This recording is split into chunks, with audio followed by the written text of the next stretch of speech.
It gives me a great pleasure to extend a warm welcome on behalf of the Department of Biotechnology and Microbiology (BIS) conducting a webinar on microbial media optimization, application of statistical methodology, and strategies by Dr. Vimal Prajapati sir. I am very happy to introduce resource person Dr. Vimal sir. He did his graduation and post-graduation and also his PhD in microbiology subject from a very well-known SV University. He has a very vast research experience as a research fellow, as a JRF, as a SRF, and postdoc RF. He has published 16 research papers in highly reputed international journals, one book chapters, and three practical manuals, one patent, and three genome sequences. To his credit, he has also communicated uh, research paper seven, about around seven research papers, four review papers, and four book chapters. He is a well-traveled researcher with his research visit and gave an invited talk at US and Netherlands. Now, without further ado, I will turn the time over to Sir. Sir, please turn. Yes, please, sir, over to Sir. Okay, fine. Thank you very much, Dr. Isa, for such a wonderful and nice introduction. Let me start with, without wasting a time, I'll quickly go to the our main theme. Right, I'll start with the main topic, so-called I have put forwarded the title like microbial media optimization, application of statistical methodology and strategies. Am I audible to everyone, madam? Hello. Sorry, yes, sir. Yes, sir. Am I audible over there? Am I audible? Yes, sir. Okay. And my screen's set properly? Yes, sir. Okay, fine. So I'll quickly continue with it. As I have been told, there are the faculties of the PUs, particularly in the Department of Microbiology and Biotechnology sections, as well as a student of UG and PG. So I choose these topics because especially this is kind of like a net pitch for the UG students and those who are in the PG sections. They will be having a great idea and great informations in sense of if they are like opting for any kind of dissertation topic or project work. So it will be very much useful for them also. So rather than wasting much time on these things, I'll quickly go through it. So what media optimization? So first of all, I'll brief you what media optimization. It is very in layman language. I can say it's very basic term for any microbiologist. If you ask any microbiologist what media are, then anyone can tell like media are nothing but kind of a supplements which supports the growth of microbial strains. So any media, let me tell you what media are. So any media is having like carbon source, nitrogen source, maybe some like stress elements, and they will support the growth of microbe, right? So there are two different aspects. Sometimes we are like interested to get a good growth of microorganism, especially those who are dealing with the like biofertilizer application, something like that. But in other aspects, the people are looking for a kind of like metabolites. So especially when metabolites are concerned, I can say like pigments are there. There are certain enzymes like amylases, proteases, cellulases. There are certain enzymes which are produced by the microbial strain. So media are nothing but which supports the growth. But when you are optimizing media, optimization can be like categorized into two different ways. What you are looking for actually, if you are looking for a responses in terms of any kind of metabolite, I told you, right? So you can optimize media in such a way like you can manipulate the concentration of carbon, nitrogen, or maybe some stress element. You can like manipulate the condition of physical parameters like pH, temperature, or aeration if you are dealing with solid state fermentation. And see, the media optimization can be done in both the cases. Like you can adopt the strategy with the help of like solid state fermentation, as well as you can adopt the same strategy with the liquid fermentation also. Some people are like doing same kind of experiment with the semi-solid fermentations also. But you see, I can categorize two different way. If you are looking for a microbial strain, that means a biomass production, then you have to optimize media in that way. when you're looking for a metabolite, then you have to optimize your media so that you can maximize the production of your metabolite. So here, quickly, I can say the productivity of any metabolite can be increased by manipulating the nutritional requirement. Nutrition can be anything like carbon source, nitrogen source, phosphorus, potassium, trace element, anything. Physical parameter, as I told you, pH, temperature, aeration, depending on the type of fermentation what you're choosing. If you're like adopting pilot scale plant fermenter, then every media can be like every parameter can be optimize in a based on you can say PLC based parameter. But if you are doing it manually, you can have a like solid state fermentation. Then there is no question of aeration. The media were like put forward in some static conditions. But the third category is like genetic makeup of the producing strain. So if you know the genetics of any strains, what genetics possessed by any strains, what are the like ORF purchased by that bacterial strain, what kind of domains are there, what kind of enzymes that strain can secrete. You can maximize the metabolite production in that way. Another thing, development of the economical media require the selection of carbon, nitrogen, phosphorus, potassium, and trace element sources. So this can be done. Another thing, nutritional requirement. As I told you, you can have two different options. You can do conventional methodology as well as statistical methodology.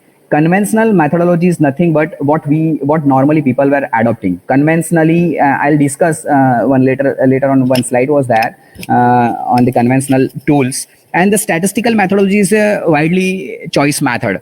Now see, before the starting to the main core area of what I am going to cover, I should like ask you, this is going to be the first part, what pre-clarity questions I can say.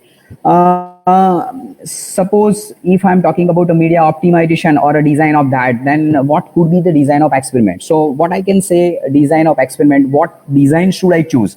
So before starting any experiment, whether you are like estimating glucose concentration from any tissue or any like liquid samples, then also it is called the experiment. So what kind of design you should adopt? So a basic experiment, just say for example, you are estimating glucose. So you need to require glucose concentration. You have a DNS, dinitrosalicylic acid.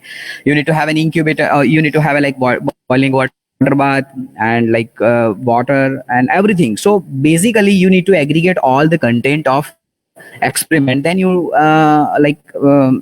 start with the main objects. So design of experiment, especially when media is concerned, you have to design an experiment in such a way that you can get maximum informations. So this is first question. Second, why we need to adopt it? There are conventional tools available. You can do that in a beautiful way. Then why we need to adopt the like such a statistical design? Because statistical design of a media can give you a number of and lot of informations within a short span of time. While when you are doing a conventional tools, when you are using a conventional tools, then you have a like long exercise. It consumes a lot of time, manpower, and economics also. So after these two questions, the third question should be like this: what kind of design? So there are a number of designs available and software is there. So first of all, you have to choose which design fits to your experiment at a best way. So literally you are like screening some component, or you are like optimizing the level of component. Depending on that, you can choose any kind of designs. So selection going to be play a very important role, because if you have a good kind of material with you have a manpower, everything you have, but if you have chosen a wrong design, then you cannot get good results. So ANOVA, I'm narrating ANOVA in a later way, but ANOVA is a very important thing in any kind of experiment. In a statistically designed manner experiment, everywhere you require ANOVA. And the variance is also very much equivalent and equivalently important thing from where variations are arrived in the experiment. So there are different way from which you can get the variance. So we have to nullify the variance in some particular way so that you can get a better result. So these are the number of questions. Especially when students are concerned, I'm telling you, we are a biologist and we are less focusing on the stats. So it might be bothering you because I am standing between your lunch right now. I can say it's near to 12. So you people are hungry also. Now see, this is going to be the first part. The second part should be like this. After this pre-clarity of the questions, I should focus on Plackett-Burman design, what PBD actually worked, and understanding of the effect. Because if your media having a 7 component, each of the component how affect to your product level.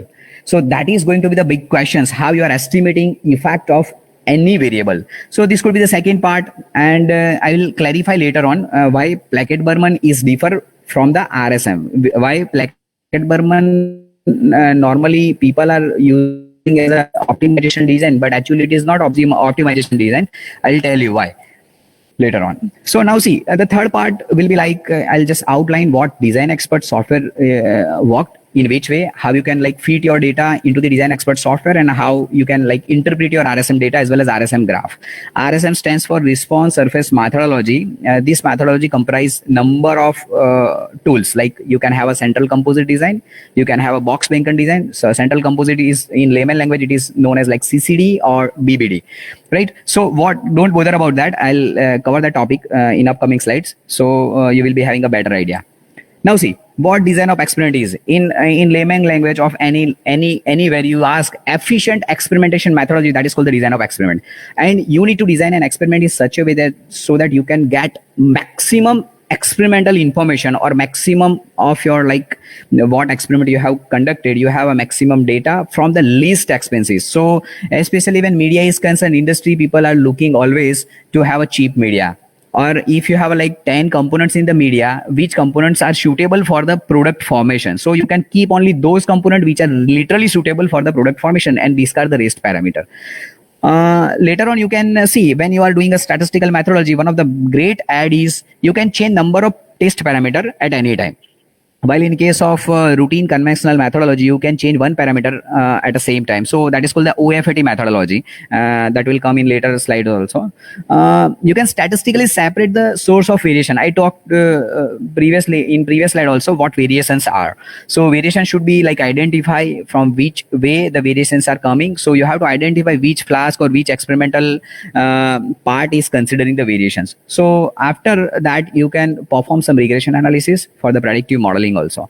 Now see, why we need to adopt the DOE. So if you look at any manufacturing industry, whether it is preparing a hamburger, if it is preparing some food item or anything, the main goal behind any manufacturing industry is to produce a product which is consistent, maybe having a good quality. If it is a food product, same taste, persist, sustainability of the product, these are the certain goals.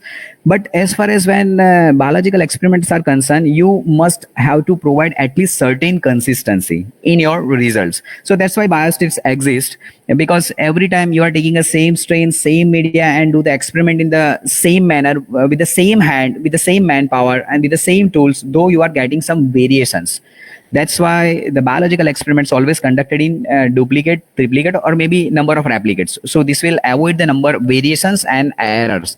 So by statistically design experiment, you can identify and eliminate the causes of variations, because variations need to be identified. Because when you identify the variations, you will be having an idea of error which is coming in your experimental data.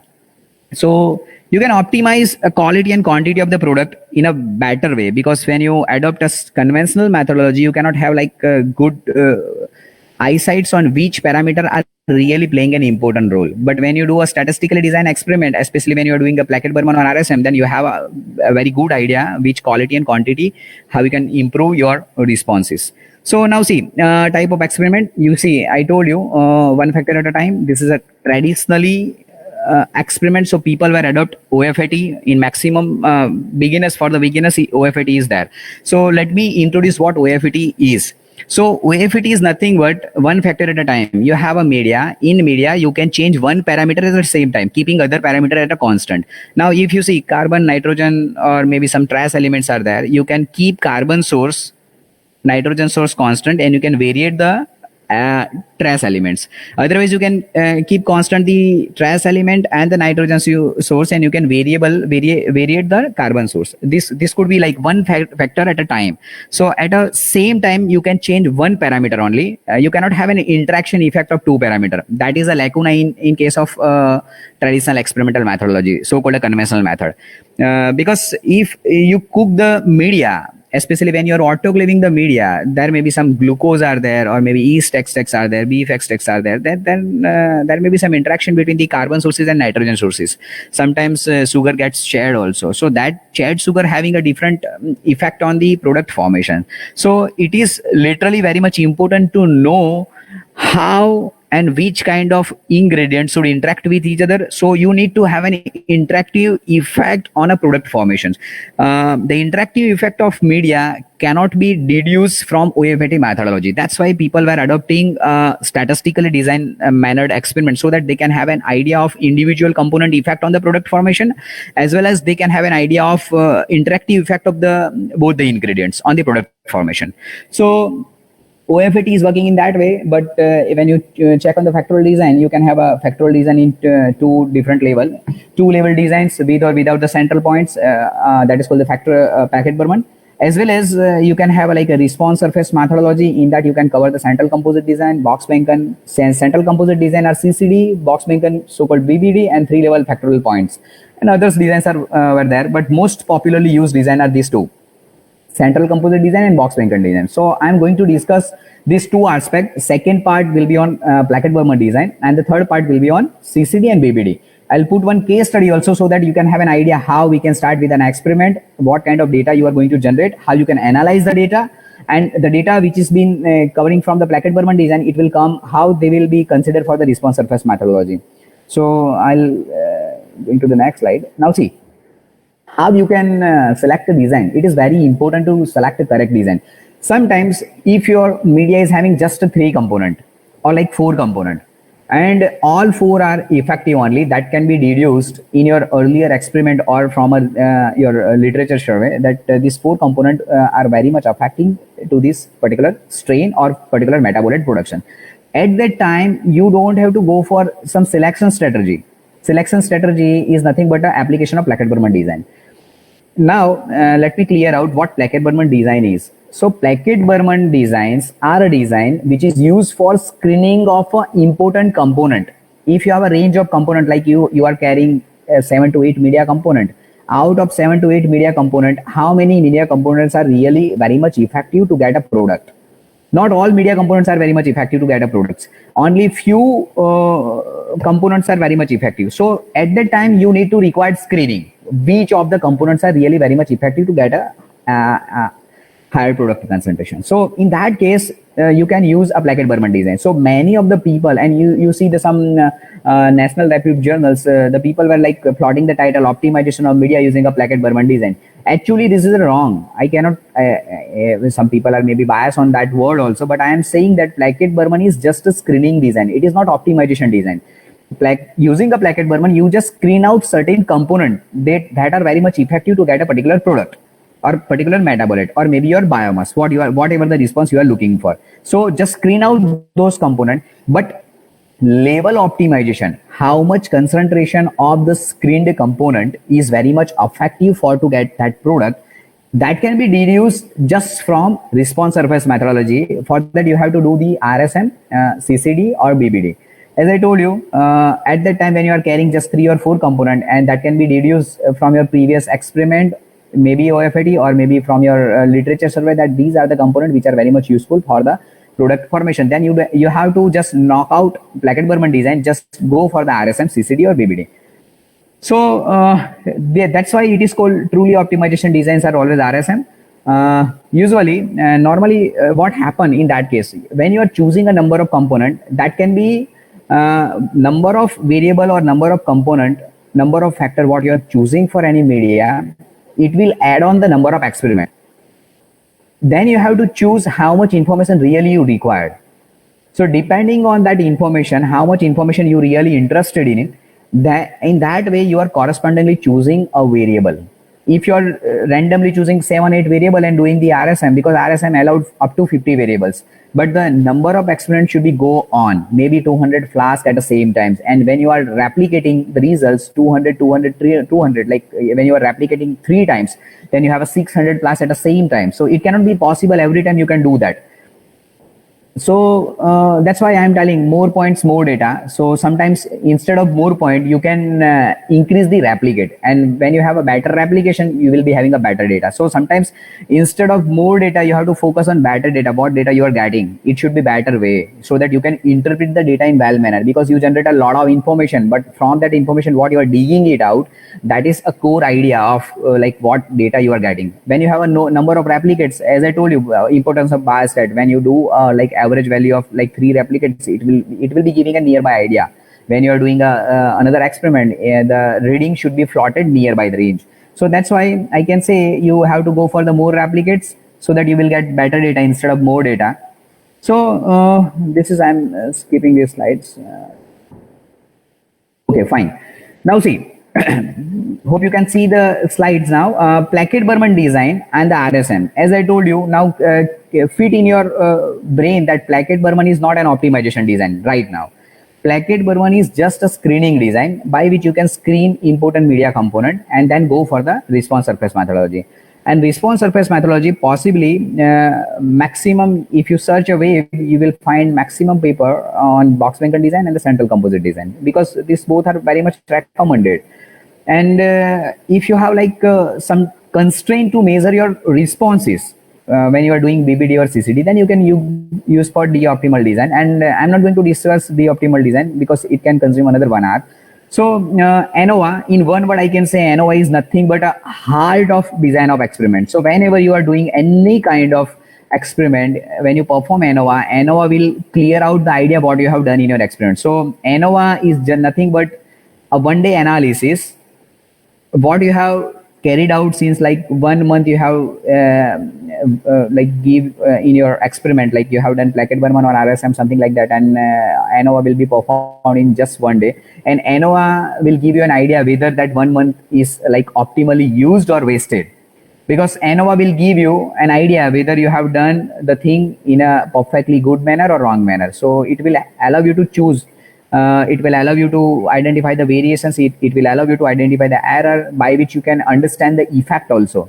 What effect is, that will I'll answer that question in later on slide. Now see what variances are there. So first 5 question what I put on first slide, what variances in the first part, what I'm like narrating you, what variances are there. This is going to be the last question in the first part. What variations actually came from. I can say the variance normally came from these 5 M's. It may be machine made error, maybe the method what you have adopted may be variated, or you are using a method in a different way rather than copying the particular reference. Man-made error are creating a major problem. I can say man-made is a major problem. 1 minute. Yeah. So man-made, this is going to be the great pause in any experiment, because when you are pipetting, every time if I am pipetting 0.1 ml solution and if some other body is pipetting 0.1 ml solution, then always there is a differ by 0.01 or 10 microliter difference will be there. So material, because which kind of material you are taking, if I'm picking a pinch of a soil from one place and again the same place, if another person is taking a pinch of a soil, when you go for the like split plate technique, you will be having a different microflora nearby, but you will be having a, depending on the man-made error. I told you the man-made error get pause in the to get the variance. Measurement, that depends on the, again you can consider this measurement aligned with the machines also, because when you are like a simplest way to understand this, if you go for the UV visible spectrophotometer, sometimes you get a difference in the decimal. If you change the machine, you get a difference in the decimal. If the same tube you are reading at different machine, you will be having a different reading at the decimal point, like 0.012. Sometimes you are getting 0.013. So that is called the measurement error. So these all kind of 5 variants or 5 amps you can identify, and you can statistically neglect, or you can identify the core area of your data when you are adopting a statistical methodology. These kind of things cannot be neglected, or you cannot identify in the conventional tools.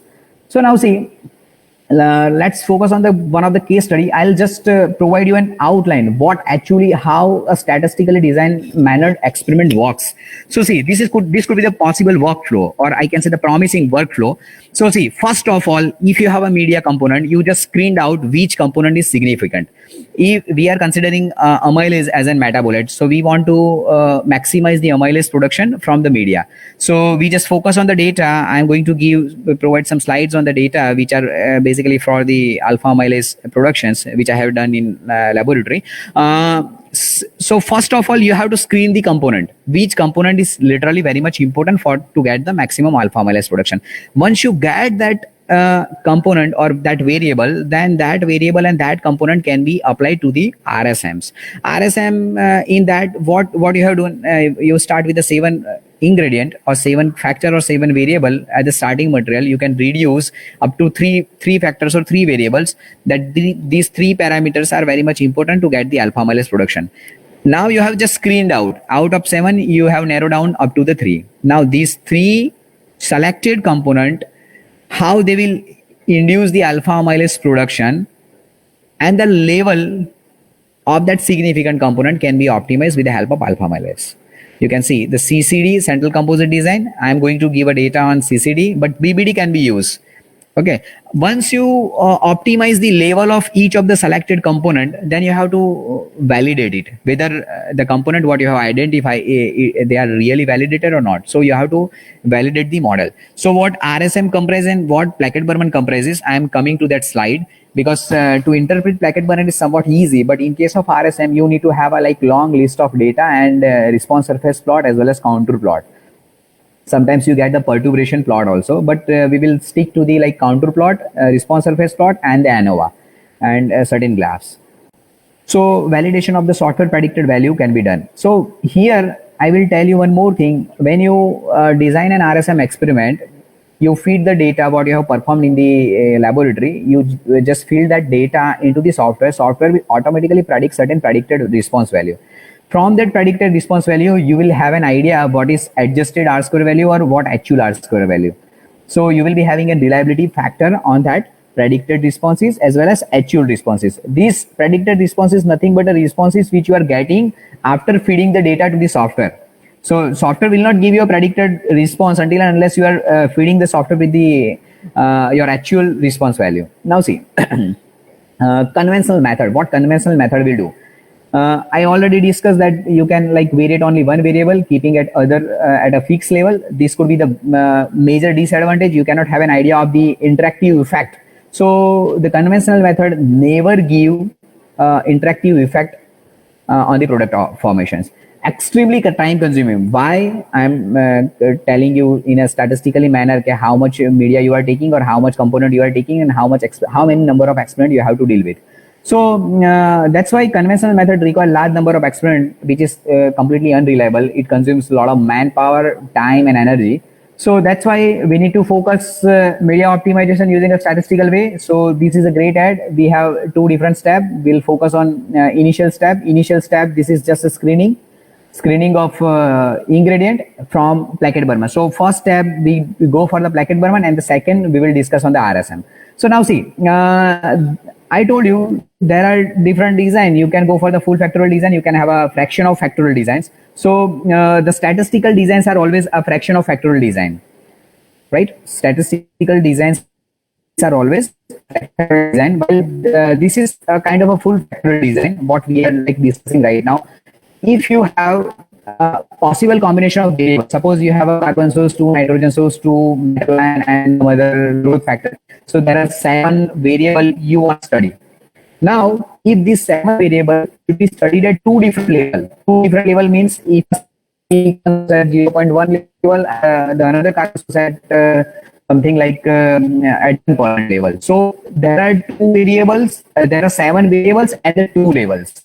So just calculate the number of experiments you have to carry out equal to x to the power n.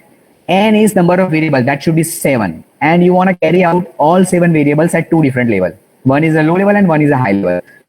Now see, this is a full factorial. Now we can discuss on the fraction of factorial design. This is a good design, a screening design developed by Plackett and Burman in 1947 and till adopted in the same manner. Most widely used over the other conventional tools, and sometimes I can say the OFAT methodology, that conventional method, takes a lot of time to screen out a significant component. While in case of Plackett-Burman, you can have an idea of value of screen component in one experimental plan, or you can go for the second or third run, so that you can have a triplicate results. So screening can be done in case of if we are choosing a 7 variable. If you put 3 or 4 dummy variables, so it stands to 11. So 11 plus 1 will give you a number of trial. In that case, number of trial equal to 2 to the power 7. You can calculate how many flasks you require, how many experiment you need to run. Here, the same 7 variable, you can put 4 dummy variables so that total n equal to 11, even 1 equal to 12. So in 12 run, in 12 flask or 12 experimental flask, you can have an idea of all 7 components. So out of 7, you can choose which one is best. But in OFAT, you can have an idea 2 to the power 7, you will be an idea. So this method is convenient and more easy compared to the Kannan rules. And one more thing, Berman designs always run in the multiple of 4. So you can have like 4 experiment, 8 run, 12 run, 16 run goes on. It is orthogonal. Sometimes it is a great add because if you want to measure effect of one parameter, that can be done independently. At the same time, if you want to measure the effect of interaction of 2 different parameters on the product formation, that can be done. So that's why it is called the orthogonal. But Plackett-Berman works always at 2 different levels. One level should be any level should be high, and you have to choose another level should be low, right? But you should keep a kind of a distance between these 2 concentration. What could be like, suppose if I am taking a starch for media formulations, then starch should be taken at 0.1% as a low and 1% as a high. You can say 0.1 to 1, a decimal differences. So the difference between 2 chosen levels will be large enough to ensure the maximal optimal responses. Because if you are choosing 0.1% as a low and 0.2% as a high, you do not have like big gap between these 2 concentration. So you do not have an idea literally high concentration is effective or low concentration is effective. So you have to put enough distance between these 2 concentration. It gives unbiased estimate of the effect of all factors with maximum accuracy. I told you it's orthogonal that align with maximum accuracy. This is a paper which is long back published in the journal Biometrica, right, in 1946 by Plackett and Berman. And this is the tools. What I am actually showing you this paper, it is because of this. If you have an number of n equal to 8 experiment, so you must have a 7 variable. You calculate the variable 1, 2, 3, 4, 5, 6, and 7. So this is just a 7 variable. So the number of experiments should be trial equal to n plus 1. So 7 plus 1 will give you an 8. So these are the 8 variable. Likewise here 12. So you can identify these are the number of variable. It should be 11. 11 plus 1 will give you a 12. So this is the line. You can start with an 8 number experiment, 12 numbers, 16 number, n equal to 20. You can have a 24 and 28 and later on. But how you can generate this paper will give you just one line of variable concentration. Now you have to generate all 8 run. This is just first run. This is just a first run. I'll give you a slides which clear you more.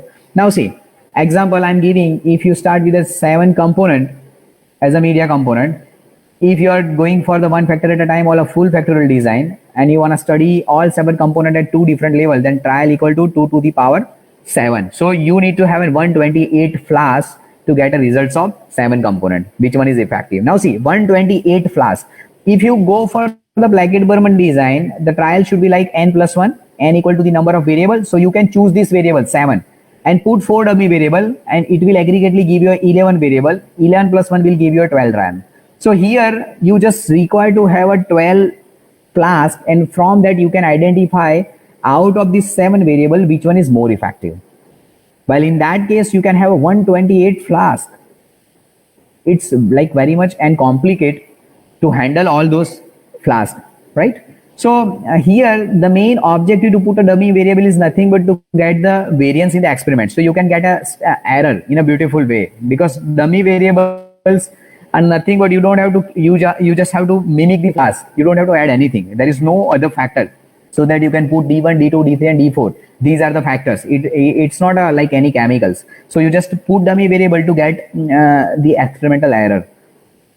If you start your media with 15 components, what could be an idea? If you want to study a media formulation with a 15 component and if you want to study all 15 component at 2 different level, that many number of run you required. 32,768, 2 to the power 15. 2 is nothing but level of this 15 variable. 2 means one is a high level, another is a low level. So that's why we are putting two level understandings, right? So now see, if you rotate a Plackett-Berman design, you have a 15 component, you put 4 dummy variable. Again, So your experiment will be like 19, 19 plus 1 will give you 20 trials, right? In a multiple of 4, 4 5 are 20. So here you have to run experiment in the trial of 20. So you can get 19 variable. Now see how you can generate a design. So let me tell you, you have a Blackett-Berman paper, what I have shown you, and from that you can get one line.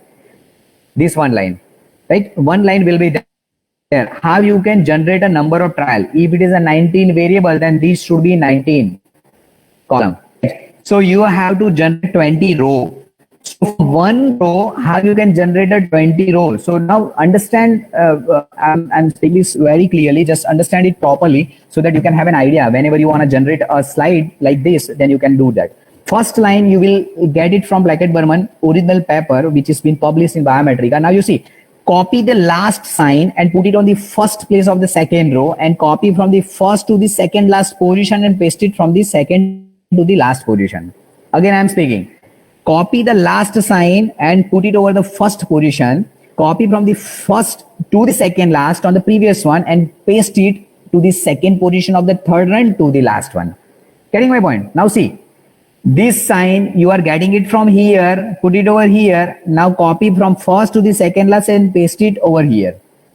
Same way, when you're rotating, and this is a 19 variable, here it is 19. So when you're rotating this design, when you come to the 20th number flask, it will completely mimic to the first row. It will be completely mimic to the first row. So that you have to keep all the concentration of every variable should be a negative.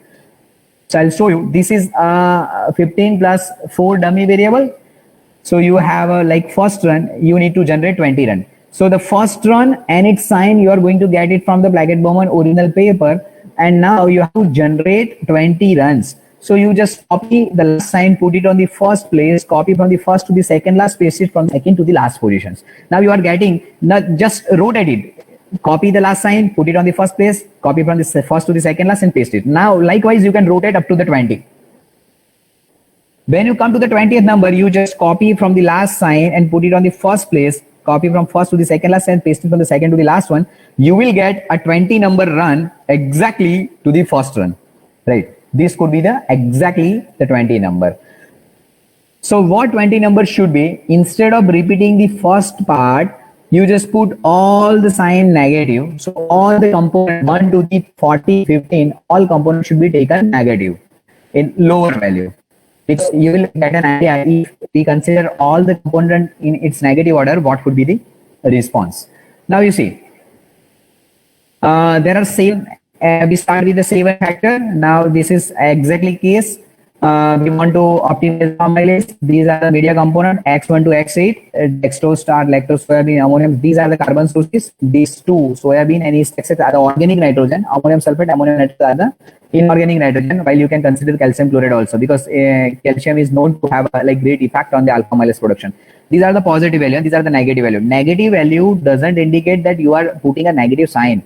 Negative value here, we are considering the concentration of dextrose is low. This is concentration of dextrose high. So 1.5 gram and 0.05 gram. So distance between these two concentration is maximum enough so that you can have an idea whether higher concentration is effective or lower concentration is effective, right? So this is the way you have to generate a table. You have to choose the variable, put the positive value, put the negative value. Then you just rotate. Here we have chosen 8. There are 8 variables. So you put 3 dummy, so that you will be having a 11 variable. Generate a design like copy the last sign, put it on the first place of the second run, copy from the first to the second last, put it from the second to the last position. And now this way you can generate. Now you see, once you generate a design, you will be having such a information, like you can have alpha amylase production. You put responses over here, right? So now when you have this table ready with you, now your stats part will start. This is a laboratory exercise. This is a wet lab. Now you have to do some dry lab exercise. So once you, this is the run 1 to the 12. This first flask having X1, X2, X3, X4, X5. These are the variable. X1 should be added in higher concentration. X2 should be in higher concentration. X3 should be in lower concentration. Likewise, you can prepare one flask, incubate it, inoculate with the culture and incubate it. After certain, whatever the time profile you have set, you just extract the flask and measure the enzyme concentration. You will get 9.3334 unit per gram dry substrate. This is called the responses. Response may be anything, your enzyme, your biomass, or any metabolite, pigment, anything, right? Now, once you get this, one more thing I'll tell you. If you check the X1, this is X1, X1 row, this is X2 row, X1 is at dextrose, this is dextrose rows. If you want to identify the effect of dextrose on the amylase production, then you have to consider this entire column of entire experiment, right? So how entire experimental glucose concentration affect the responses, so-called alpha amylase production, you can have a sign of +1, +1, +1. So if you calculate, there are 12 run, so you have a 6 positive sign, 1, 1, 1, 1, and 1, 1. So these 6 positive signs, 6 negative signs. So whatever the positive signs are there, you can sum up all those responses and sum up all those negative responses. So you can have an idea of X1 having a 2 different value, summation of all positive responses, what you are getting, and summation of all negative value, what you have selected, and their responses. So you can have this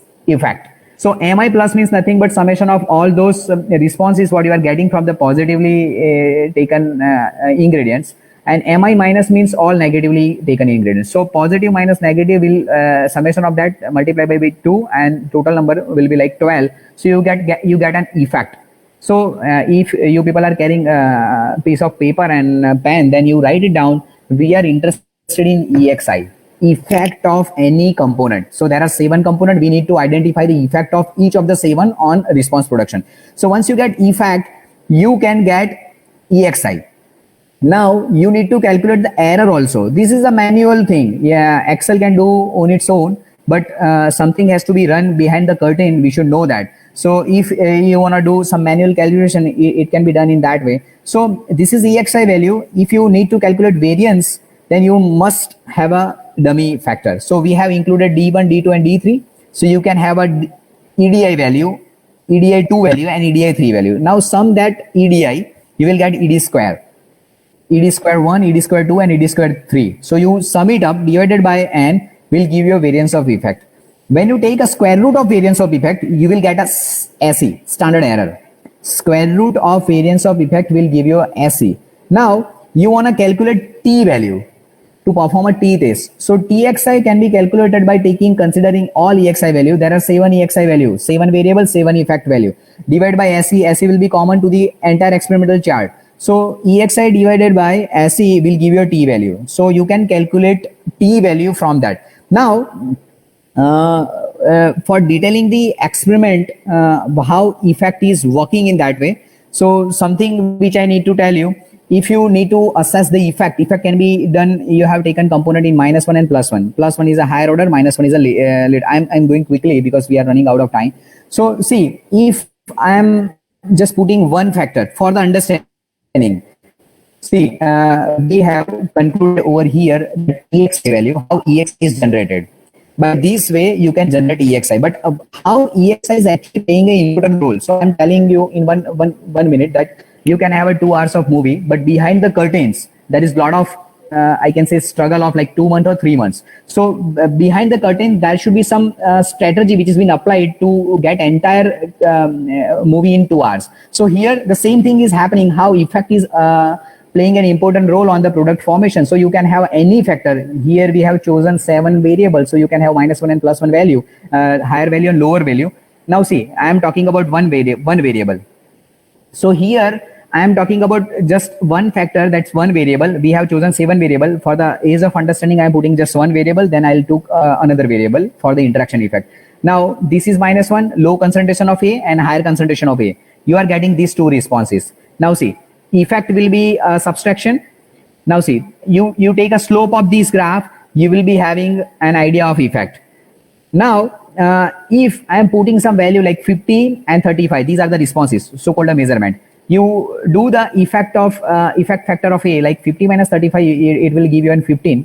Now I can say all the capital letters, just for the notation purpose, all the capital letters should be a factor. But when you are using a small letters, it has a different thing. Now see, this is called the label combination. When I am choosing a second variable, this is A variable and B variable. These are the possible combinations. So when you put A at a lower level, B at a lower level. That is called the level combinations. A at a lower level and B at a higher level. That is another combination. So when you are taking two variable, the number of combination like 2 to the power 2. So you have a 4 different combination, 1, 2, 3 and 4. But these should be, you see here, A and B are the factor. It should be always capitally represented. But when you put, when we can use a negative, I can say a small letters, I'll tell you. When there was a written in some any experiment like A and C, which are small, that means A and C both are present at higher order. We have a two order, -1 and +1. -1 indicate lower order of lower level of that particular component, and +1 indicate higher level of that particular component. When you are putting A and C, a small letter, that means A and C both are at higher level. But when both the components appear at a low level, then you can put just one number in bracket. Now, see the 4 combination. See here, there are 4 different combination of two variable. Like 2 to the power 2 will give you 4 different combination. When A and B both are at lower level, it should be always notated by bracket 1.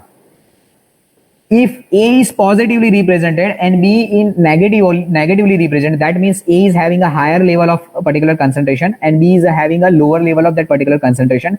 Then the entire level combination is represented by just small a.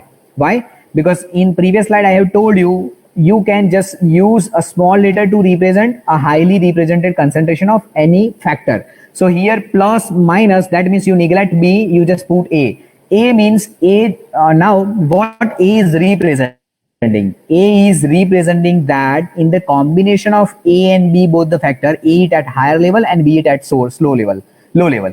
Now see, here A is minus and B is plus, so you put small b. But when both the component are at plus level, you put small a and small b. Now see here, these are the two component A and B, 2 to the power 2. So you have a 4 different combination, one combination these and these. So both are negative, then you have to put notation 1 in bracket. When you have a like A and B like this, A is minus, B is plus, then you have to put small b. When A is plus, then you have to put small a. When both A and B are plus, then you have to put AB. Now when you performed experiment, then what will happen exactly? How we are calculating the effect? Now see, if I am putting a square, we have a 2 level. This is A variable and this is B variable. This is the point where both A and B variable are at negatively represented, and this is the point both like A at positive and B at negative level. This is the point where A and B both are positive, and this is the point where A is negative but B is positive. That's why you can see the arrow like this, -1 to the +1, -1 to the +1. Now put some value over here, 35, 50, 60 and 40. Now you calculate -1 to the +1, you have idea like estimation of the effect of A. You can see, you can estimate the effect of A at 2 different level. Effect of A at lower concentration of B, this is line. Effect of A at higher concentration of B, then this could be the line, right? Be it at higher level, the changes in A will be like represented like this. When changes in A at lower concentration of B, it will be represented like this. So effect can be represented in 2 different ways. You can see 50 minus 35 equal to 15. You can have 60 minus 40, it will be 20, and half of that you can have an exact concentration like 17.5. Some other tricks are also there to calculate the effect. Now you just note it down to just take a piece of paper and note it down. The effect of A is 17.5, because later on when I'm putting a trick, you will be having an idea. Rather than doing all this stuff, you will be having an like a one-shot result. Then you have to identify whether it is 17.5 or not. So the result of A will be like 17.5. You see now results of B, 60 minus 50, 40 minus 35, and half of that you will get 17.5. Interaction effect will be like 2.5. Now you see how you can identify the interaction between the two variables. Here it is A and this is B. The effect of A at high level of B can be calculated like 25 minus 20, you will get a 5. Effect of A at a low level of B, you will get 55 minus 50, you will get again a 5. So when the effect of A at higher level of B or lower level of B is same, then you can say there is no interaction, because and whenever you are getting a line parallel to each other, then you can say that the output having no interactions. So A and B component are not interacted. But if you see, this is the second interaction point. If effect of A at high level of B like 45 minus 20, and here 55 minus 50. 45 minus 20, you will get 25. Here B, 55 minus 50, you will get 5. So again, you can say there is an interaction because line are not parallel and the results of both these things are not same. Here you are getting 25 and here you are getting 5. So interaction effect of both these things you can identify like 25 minus 5, you will get 20, divided by 2, you will get 10. So effect of interaction, so magnitude of interaction of A and B will give you a 10. Now see, interaction 2. Interaction 2, in interaction 1, you are getting this point at higher level. In interaction 2, you are having this low. So effect of A at higher level of B, you are getting 45 minus 20. And here at low concentration of B, 50 minus 55. So you are getting 25, 45 minus 20 will give you a 25. And here 50 minus 55, you will get minus 5. So what I'm saying over here you are getting 25. To identify the magnitude of interaction between this both the parameter A and B, you can say that the difference is here 25 minus 5. So aggregately minus will come to the plus. So 25 plus 5 will give you a 30 divided by 2, 15. So interaction 2 like this, you can say the magnitude of interaction effect A and B at this level represented by 15. This is another interaction pattern. Interaction of A at high level of B, 45 minus 20, again 25. And here 20 minus 55, you can say 35, right? Minus 35. So 25 minus 35 will give you something around 80. And divided by 2 will give you a 40. So the interaction or magnitude will be represented by 40 in these conditions. So this is interaction T. So this is something what I have given you. It can be played behind the curtains in the Excel as well as some software also. So this is strict to compute. You can have this A, B and yield. When you put yield from that graph, I have already showed you that table in which you put yield. Yield is nothing but a concentration of your product, what is being generated after performing the experiment. So this is called the code measurement and this is called the estimate. Now you see, this one, B, small a and small b, one represented, both are negatively signed. B is B at positive level, the small a represented A in the combination, A is at plus level, and A, B, both A and B both are at positive level. How you can calculate the effect? In that way, we have calculated one by one, but in one shot, you can calculate like this. If you want to estimate the effect of A, then just write down effect of A equal to half this minus sign, this is value, minus 35, minus 40, plus 50, plus 60, you will get 17.5. In that case, you have done some rigorous experiment and you got 17.5 value, what I asked you to write down somewhere. In case of B, you just write it down like minus 35, plus 40, minus 50 and plus 60, you will get 7.5. Right. Now you see, in interaction effect of A and B, how you can do that? If you, this is individual effect of A and B and you have calculated the effect of A and B individually. Now you want to identify the interactive effect, you just product both these things. The product will be like minus minus will give you a plus, minus plus will give you minus, here also minus, and plus plus will give you a plus. So if you want to identify, if you want to compute the effect of AB, then you have to half in bracket, you have to put plus 35, minus 40, minus 50 and plus 60. So you can calculate very easily. This is the effect. Now come to the main part. What I have told, this is just effect. What is the role of effect? So I make you understand how effect can be calculated. This is ANOVA table of Plackett-Burman. So you have chosen 7 different variable. Initially in last table I have showed you dextrose, starch, lactose, ammonium sulfate, ammonium nitrate, yeast extract and calcium chloride. These are the effect. So effect can be calculated like that way. Standard error, I told you square root of variance of will give you a SE. Effect divided by SE will give you a T value, and when you do perform the T test, you will get a P value. In Excel only, in Microsoft Excel, you can have a T value. You do run the T test, you can get a P value. 1 minus P multiplied by 100 will give you a % confidence. Now you see, this thing can be done in Design Expert software also. This is a software screen. I am make you understand how software will work. You click on the new design, you just have an idea. These are the left hand side column. Bracket one, you put all the component. We have 11 component over here, 7 are components and 3 are variables. You write it down like this. You put units, low concentration, high concentration. It will give you 12 rows. So you can get a 12 run experiment. This is a 12 run. Hope you are seeing my slides, right? So these are the 12 runs. You put the response value, what we got in response. So manually you can calculate EXI, you can generate ANOVA table manually. Here, if you put on analysis tool, you can have directly ANOVA. So ANOVA will give you this table, right? So this is the table of ANOVA, what you are getting from the software. So model is significant. You can get the value of significant. Starch is significant. Those p-value which are below 0.05 are significant. So you can compare the results of software generated p-value, and you can compare it with the manually calculated p-value. Now this is a Plackett-Burman part is over. So we have chosen just 3 components from out of 7. Now we focus on level optimization. Now how response surface methodology will work?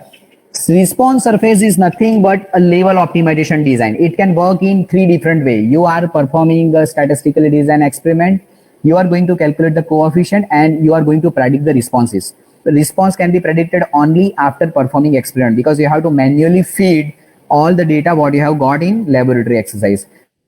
Now you see simple basic mathematics. You just put, you consider this is x-axis, this is y-axis. This x-axis, this is center point, you put 0, 0. This is plus, this is minus sign, this is plus y, and this is minus y. All the points which are following in this direction, this direction, this direction, and this direction are having this kind of sign. Like this is plus 1 represented by x, minus 1 represented by y-axis. Likewise, plus 1, this is both the parameter x and y both are at plus 12. So these all 4 different points are known as the full factorial point. So just write down again, I am telling you full factorial point. So how many run you require to calculate in central CCD? Then 2 to the power k. So k is number of tables. So over here in connection to our Plackett-Burman design, what we have done, we have chosen 3 different variables. So you just calculate 2 to the power 3. You will get 8.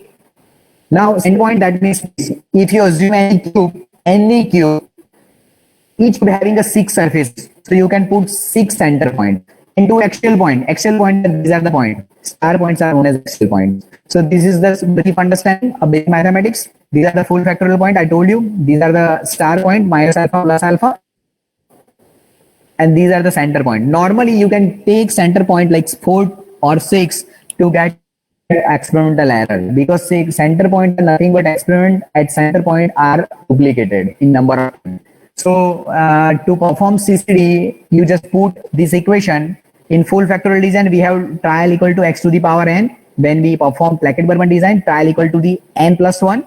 And when you perform CCD, the equation should be like trial equal to 2 to the power k plus 2k plus n0, and k equal to the number of variables. So here you putting 3 variable, 2 to the power 3 plus 2 into 3 and plus n equal to 0 and 0 equal to 6. So here you are going to get 20 runs, right? So when you click on the response surface methodology in the software, you see RSM cannot be done manually. You have to design response surface experiment with the help of design software. You just click on central composite design, you can add a run at 2, maximum factor you can take 50. This is the factor. If you click on the box Wellington design, you can have a minimum starting point with 3 factor and maximal you can use 21 factor, right? So let's start with the central composite design. So there are certain advantages of central composite design over box Wellington. It can be created with like 2 level factorial. Any factor what is being selected from the Plackett-Burman design, you have a 2 different level, minus level and the plus level. When you perform the same experiment in RSM, that 2 level will become 5 level. Because from that minus level and plus level, you are going to get an average value, minus alpha and plus alpha. I am going to show you one table. So you will get an idea. In Plackett-Burman, we are running entire design at 2 level. But when CCD is done, all selected variables are tested at 5 different level. 5 different concentration of selected variables. So we have chosen 3 different factors. from out of 7. So initially we have 7 factors, then we have reduced to the 3 factor. Now 3 factors are legally optimized using CCD. They are insensitive to the missing data. This is a great add in CCD. If you have a 20 run and by somehow one flask was gone, or maybe you got some contaminant, or maybe that flask was broken or something like that. So then also your results won't be compromised. When you feed the data what you get, just put 0 in that data what you are not getting, then you have an idea what the predicted value of that flask. So from that predicted value, you are going to get the quadratic model. So I'll come to that point. So the main thing is what CCD are insensitive to the missing data. So when you are not having one flask, then also you can carry forward the design. But in case of box Beacon, there are certain advantage and disadvantage in both the cases. This box Beacon can work at 3 level. CCD work at 5 level. I told you. CCD work at 5 level, 0 coded level, -1, +1, minus alpha and plus alpha. While in case of box Beacon, you have a 0 coded level, -1 and +1. So only 3 level can be studied. So CCD is more favorable compared to the box Beacon. And if you end up with any missing run, this is a drawback of box Beacon. When you are like performing an experiment, you are end up with missing run, then the accuracy of entire model or entire experiment is compromised. You are not going to get reliable R-square value and reliable ANOVA results. So these are just basic things about CCD and BBD. Now we are considering our own data case study. Let's come to the case study part.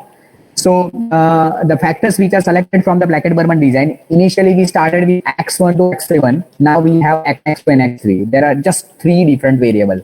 One is a starch, second one is ammonium sulfate and calcium chloride. Now this is the range what we have provided. 0.01 is a minus range, 0.5 is the plus value. This is minus level and the plus level of starch. So you put 0.01 over here and plus 0.5 over here. So this is -1 column and this is +1 column, all these 3 components. How you can generate the 0? This is 0, nothing but average of both the concentration. So now you take an average like 0.01 plus 0.50 divided by 2, you will get 0.25. So you can get an average concentration of this level. So -1, 0 and +1. These are the 3 different level of starch, 3 different level of ammonium sulfate and 3 different level of calcium chloride. So 0 is nothing but average. Fit into your mind, like 0 is nothing but average concentration of both -1 and +1. Now minus alpha and plus alpha are generated by the software itself, because you see minus alpha value and plus alpha value are a value which we haven't provided in range. See, our maximum upper limit is 0.5, but if you provide starch concentration somehow above 0.5, then what will happen? So this can be predicted in any experiment by plus alpha value. So that's why CCD is more favorable over BBD. If you are generating CCD, you just have plus alpha, minus alpha. If you are generating BBD design, you don't have plus alpha and minus alpha. You just have -1, 0 and +1 level. You don't have these 2 column, right? Now, when you are doing an experiment, you have to go for the model selection, and model is always mathematical empirical model. You are going to have a polynomial model, because you are going to have multiple terms. Why multiple terms? Later on I'll tell you in one equation, because any model which are having a linear 2-factor squared terms, then it is called the model term. And whenever you are performing central composite design or box Beacon design, you have to select a quadratic model. Quadratic model is nothing but that model having a 4 different term. 4 different term means like they must possess an intercept, they must have a linear coefficient, they must have interactive coefficient, and they must have a squared coefficient. Right? This is the way, and the design which is being generated with the help of design expert software, you are having a coded level. See, this is -1, +1, minus alpha, plus alpha, and 0. So there are 5 different points. That's why it is CCD. So you can study starch at 5 different level of concentration. You can study ammonium sulfate at 5 different concentration, as well as calcium chloride also. So this red line represented minus alpha, plus alpha value in all the cases. This blue line are the factorial points, and this green one are nothing but central points.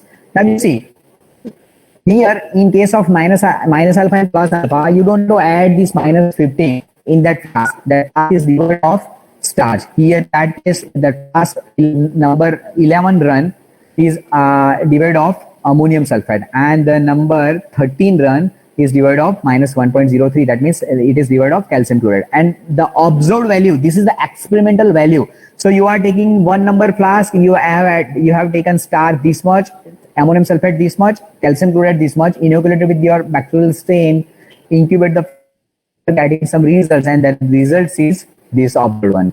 So 49.27 unit per gram split you are getting as an alpha amylase production. You can load this all the data over here in software.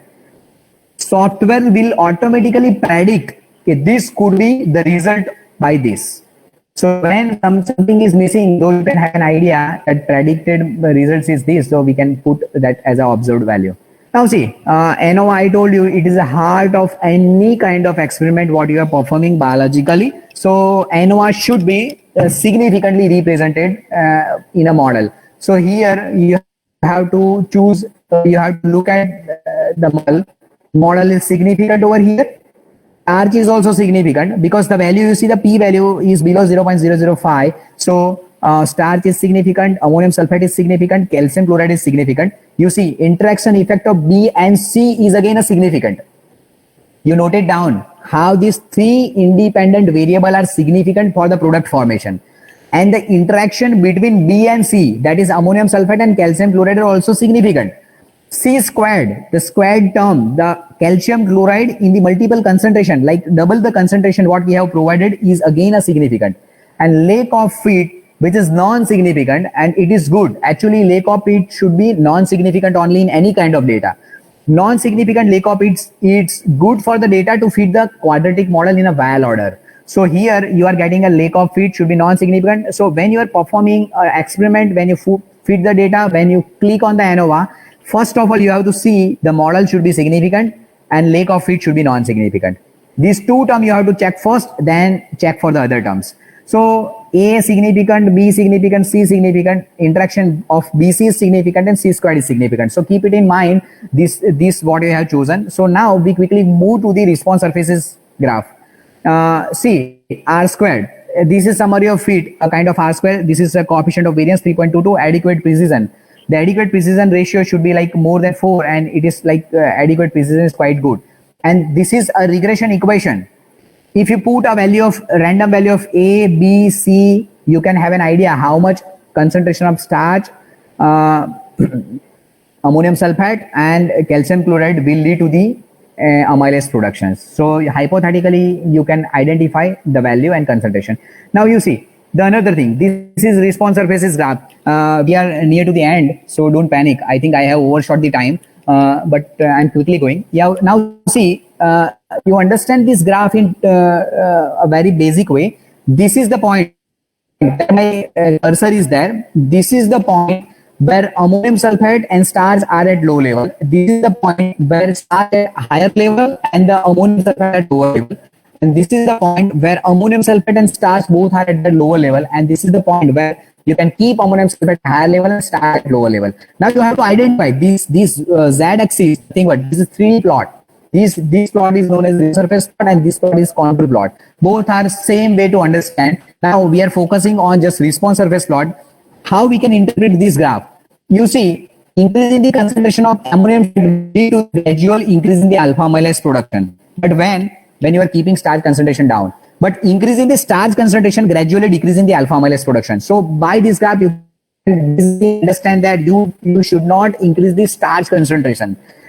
Starch at its low level is highly significant for the alpha amylase production, while you can keep the alpha amylase production via the ammonium sulfate. So ammonium sulfate gradually increase will lead to the gradually increase in the alpha amylase production. This is the first part. So you can note it down. We can keep starch at low level, ammonium sulfate at high level by this. So this is the interaction of A and C.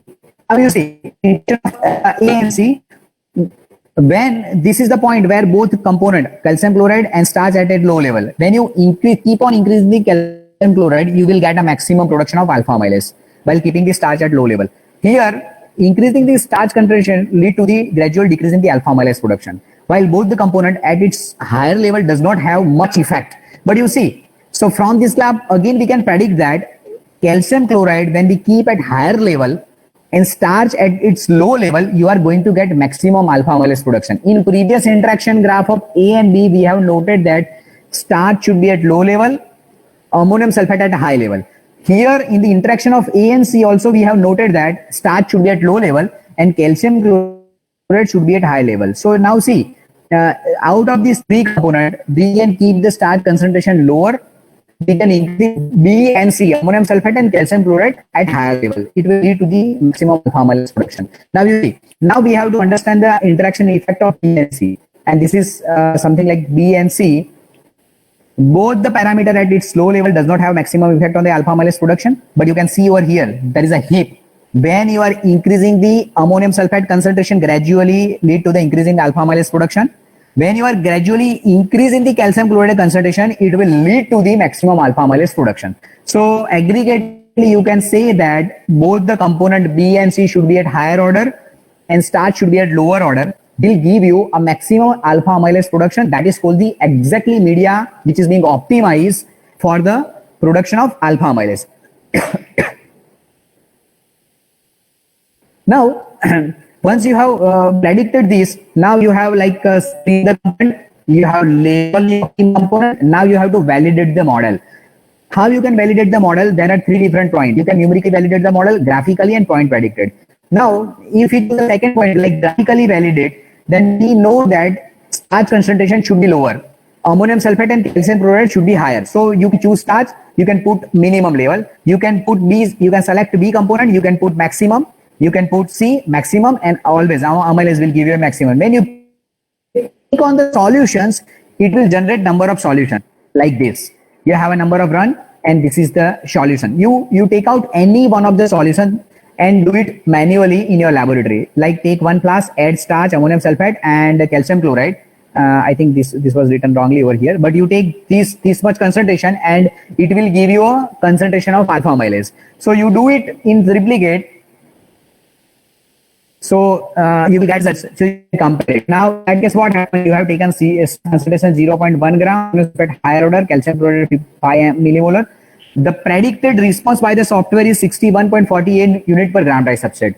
But when you actually did in laboratory, you will be having 63.12 unit. It is good. When your reading is coming nearby 61, it is quite good. So you can say that by this result, your valid model is your data. So you can, out of these 7 components, now I am just summary, just 2 steps left. I'm telling you, I'm concluding the summary now. We started with 7 components to optimize the media to get higher concentration of alpha amylase. So out of 7 components, through Plackett-Burman, we have narrowed down up to 3. So these are the 3 narrow down components, but the level of all 3 narrow down components are optimized using central composite design. And this is the level of all these 3 selected components, and this is the predicted response by the software. And now when we perform the experiment actually in the laboratory, you are getting this much concentration, and which is quite good. So ultimately you have enhanced the production. Initially we are moving in the range of 15-20 unit per gram dry substrate, and you have enhanced the concentration like 63.12 unit per gram dry substrate. Now you compare how we can generate an economics. Initially we started with 7 components. We don't know the concentration of any of the component. So we have reduced 4 components. So cut down the cost of all 4 components in the media. Now you just identify the starch, ammonium sulfate, and calcium chloride concentration. When you have 7 components, though you are not getting this much yield. You have just 3 components, you are getting maximum yield. So this is quite a good beauty of this response surface methodology, right?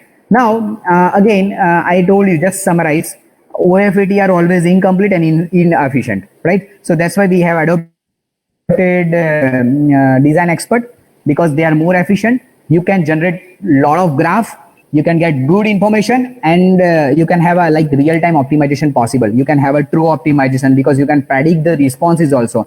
But ultimately, we are always rotating about the money. So remember, everyone has to like take home message. It's all about money. You need to cut down the cost. That is called the economics, especially.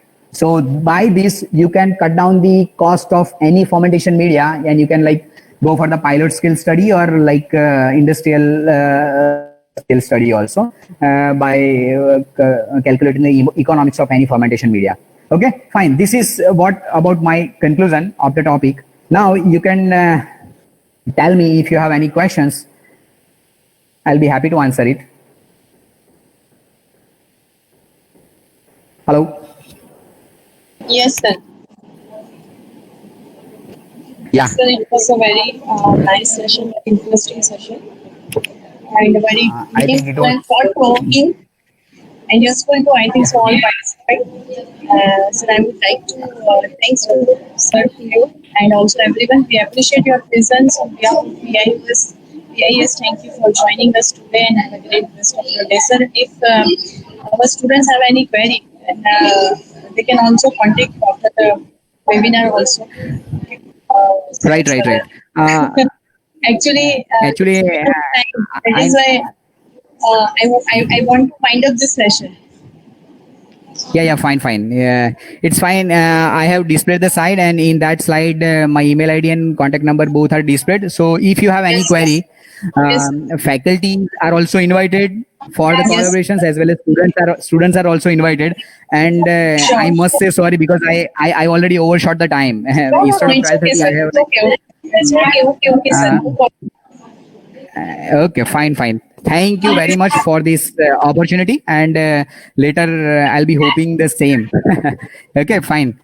Sure, sir. Now, any question? Then mail me or contact me. Okay, fine. Sure, sure, sure, sir. Sure, sir. Okay, Okay, okay. Thank you. thank you again, sir, on behalf of PIS and all the faculty of the biotechnology and microbiology also. Yeah, fine, fine. Thank you. Okay, thank you, sir. Okay. Fine, fine. Jiten, sir.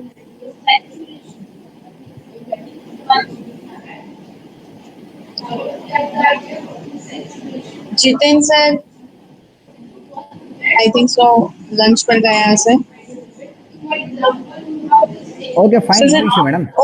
okay, sir. So, you can leave, sir. Okay, fine. Thank you very much. Thank you Okay. very much, madam. Thank Thank you. you. Stay in touch. Okay, Also, fine. okay, Thank you. okay, okay.